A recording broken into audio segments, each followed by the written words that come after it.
ഒരു ദിവസം ഉറക്കമുണർന്ന് എഴുന്നേൽക്കുമ്പോൾ ജീവിതം മാറ്റിമറിക്കുന്ന ഒരു ഭാഗ്യം നേടിയെന്ന് കണ്ടെത്തിയാൽ, എന്നാൽ ആരെയാണ് യഥാർത്ഥത്തിൽ വിശ്വസിക്കേണ്ടതെന്ന് അറിയില്ലെങ്കിൽ, നിങ്ങൾ എന്തു ചെയ്യും?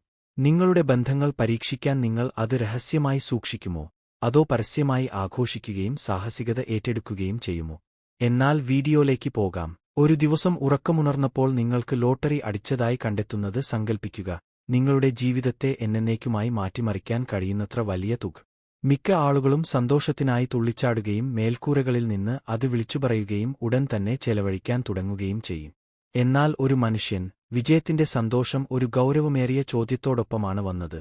എന്റെ യഥാർത്ഥ സുഹൃത്തുക്കൾ ആരാണ്? കണ്ടെത്താൻ അദ്ദേഹം ഒരു ധീരമായ തീരുമാനമെടുത്തു. അദ്ദേഹം ആരോടും പറഞ്ഞില്ല, അദ്ദേഹത്തിന്റെ കുടുംബത്തിനോ സുഹൃത്തുക്കളോ സഹപ്രവർത്തകർക്കോ പോലും. ഒന്നും മാറിയിട്ടില്ലെന്ന് നടിച്ചുകൊണ്ട് അദ്ദേഹം മുമ്പത്തെപ്പോലെ തന്നെ ജീവിച്ചു. ആഡംബര കാറുകളില്ല, ആഡംബര വാങ്ങലുകളില്ല, പെട്ടെന്നുള്ള യാത്രകളില്ല, പഴയ അതേ ജീവിതം. പക്ഷേ ഇപ്പോൾ അദ്ദേഹത്തിന്റെ ബാങ്ക് അക്കൗണ്ടിൽ രഹസ്യ സമ്പത്തുണ്ട്.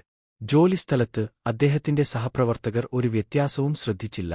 അദ്ദേഹം ഇപ്പോഴും കൃത്യസമയത്ത് എത്തി, അതേ പരിശ്രമം നടത്തി, അതേ ഉച്ചഭക്ഷണ ഇടവേളകൾ പങ്കിട്ടു.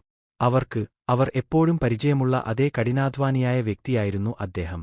എന്നാൽ തിരശ്ശീലയ്ക്ക് പിന്നിൽ അദ്ദേഹം നിശബ്ദമായി എല്ലാവരെയും നിരീക്ഷിച്ചു. തന്റെ സൂക്ഷ്മമായ പരീക്ഷണങ്ങളോട് അവർ എങ്ങനെ പ്രതികരിക്കുമെന്ന് കാത്തിരുന്നു. ആദ്യ പരീക്ഷണം അദ്ദേഹത്തിന്റെ കാർ കേടായപ്പോഴാണ്. അദ്ദേഹം എപ്പോഴും വിശ്വസിച്ചിരുന്ന ഒരു അടുത്ത സുഹൃത്തിനെ സമീപിച്ച് അറ്റകുറ്റപ്പണികൾക്കായി ഒരു ചെറിയ വായ്പ ചോദിച്ചു. പണക്കുറവുണ്ടെന്നും സഹായം ആവശ്യമാണെന്നും അദ്ദേഹം വിശദീകരിച്ചു. അദ്ദേഹത്തെ അത്ഭുതപ്പെടുത്തിക്കൊണ്ട് അവരുടെ ബോണ്ടിനെക്കുറിച്ച് പലപ്പോഴും വീമ്പിളക്കിയിരുന്ന സുഹൃത്ത് ഒഴികഴിവുകൾ പറഞ്ഞു. ക്ഷമിക്കണം, ഇപ്പോൾ എനിക്ക് പണത്തിനായി അല്പം ബുദ്ധിമുട്ടുണ്ട്. ഇത് സത്യമല്ലെന്ന് അവനറിയാമായിരുന്നിട്ടും അവർ പറഞ്ഞു. സുഹൃത്ത് അദ്ദേഹത്തെ ഒഴിവാക്കാൻ തുടങ്ങി. പെട്ടെന്ന് ഫോൺ വിളിക്കാനോ സന്ദർശനത്തിനോ കഴിയാത്തത്ര തിരക്കിലായിരുന്നു. അടുത്തതായി ഒരു ചെറിയ റെസ്റ്റോറന്റിൽ ഒരു കൂട്ടം സുഹൃത്തുക്കളെ ചികിത്സിക്കാൻ അദ്ദേഹം വാഗ്ദാനം ചെയ്തു. എല്ലാവരും ആവേശഭരിതരായിരുന്നു, ബില്ല് അടയ്ക്കാനുള്ള സമയമാകുന്നതുവരെ.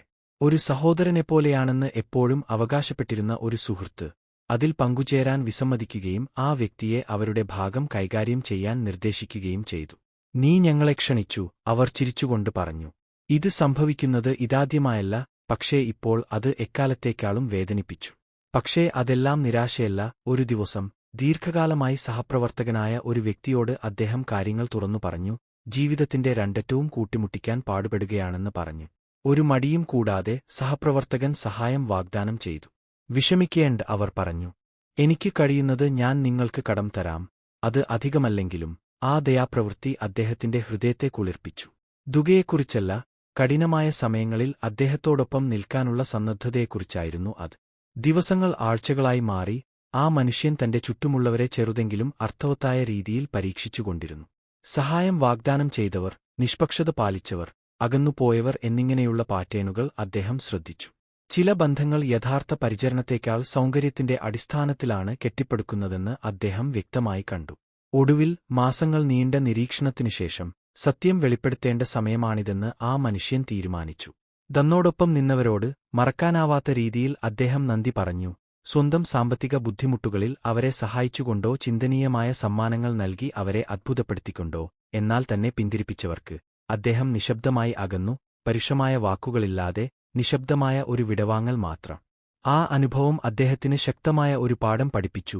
യഥാർത്ഥ സൗഹൃദം ഭൗതിക വസ്തുക്കളെക്കുറിച്ചോ വ്യക്തിപരമായ നേട്ടങ്ങളെക്കുറിച്ചോ അല്ല, അത് വിശ്വസ്തത, ഒരാൾക്ക് ഏറ്റവും ആവശ്യമുള്ളപ്പോൾ അവർക്ക് ഒപ്പം നിൽക്കുക എന്നിവയെക്കുറിച്ചാണ്. ഈ മനുഷ്യന്റെ യാത്ര നമ്മെയെല്ലാം യഥാർത്ഥ ബന്ധങ്ങളെ വിലമതിക്കാനും അല്ലാത്തോ ഉപേക്ഷിക്കാനും ഓർമ്മിപ്പിക്കുന്നു. അപ്പോൾ അദ്ദേഹത്തിന്റെ സ്ഥാനത്ത് നിങ്ങൾ എന്തു ചെയ്യും? നിങ്ങൾ പരസ്യമായി ആഘോഷിക്കുമോ, അതോ നിങ്ങളുടെ സ്വന്തം ബന്ധങ്ങൾ പരീക്ഷിക്കാൻ അത് രഹസ്യമായി സൂക്ഷിക്കുമോ? താഴെയുള്ള അഭിപ്രായങ്ങളിൽ നിങ്ങളുടെ ചിന്തകൾ പങ്കിടുക. ഓർമ്മിക്കുക, ജീവിതം ആശ്ചര്യങ്ങൾ നിറഞ്ഞതാണ്, എന്നാൽ യഥാർത്ഥ സുഹൃത്തുക്കൾ വിലമതിക്കാനാവാത്തവരാണ്. ഓർക്കുക, ജീവിതം അദ്ഭുതങ്ങൾ നിറഞ്ഞതാണ്, പക്ഷേ യഥാർത്ഥ സുഹൃത്തുക്കൾ വിലമതിക്കാനാവാത്തവരാണ്. ഈ കഥ നിങ്ങൾക്ക് ഇഷ്ടപ്പെട്ടെങ്കിൽ ലൈക്ക് ചെയ്യാനും പങ്കിടാനും കൂടുതൽ കാര്യങ്ങൾക്കായി സബ്സ്ക്രൈബ് ചെയ്യാനും മറക്കരുത്. കമന്റുകളിൽ എന്നെ അറിയിക്കൂ. ലോട്ടറി അടിച്ചാൽ നിങ്ങൾ എന്തു ചെയ്യും? അടുത്ത വീഡിയോയിൽ കാണാം.